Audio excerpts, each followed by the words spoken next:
Hello အားလုံးမင်္ဂလာပါသူဆောင်ဖြစ်ပါတယ်။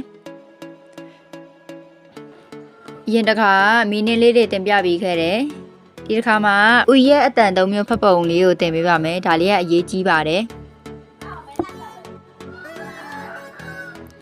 ပထမဆုံးအနေနဲ့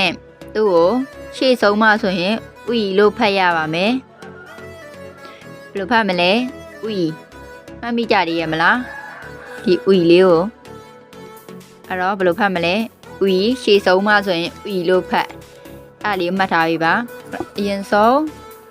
ဥစာဆရာဝင်ဥစာဆရာဝင်အဲ့ဒါခု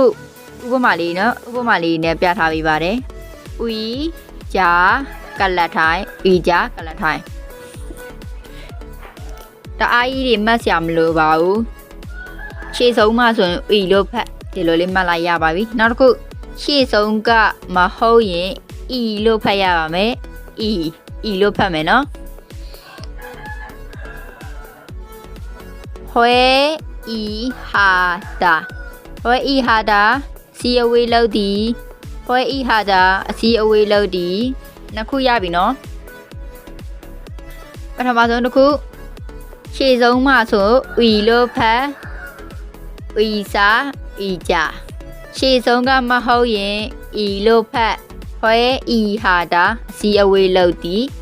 နောက်တစ်ခု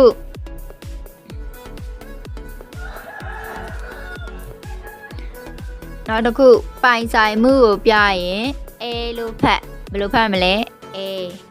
ဘယ်လိုဖတ်မလဲအဲလို့ဖတ်မယ်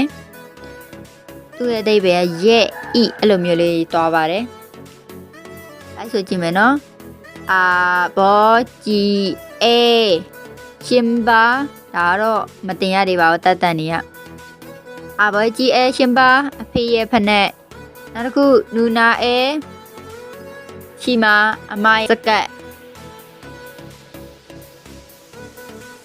နူနာအေကူဒူအမိုင်ရဲ့ဖက်နဲ့ရမယ်နော်မှတ်ပုံလေးတွေလွယ်ပါတယ်ဒီလိုလေးပဲမှတ်ထားရပါပြီရှေ့ဆုံးမှဆိုဥလို့ဖတ်ပါ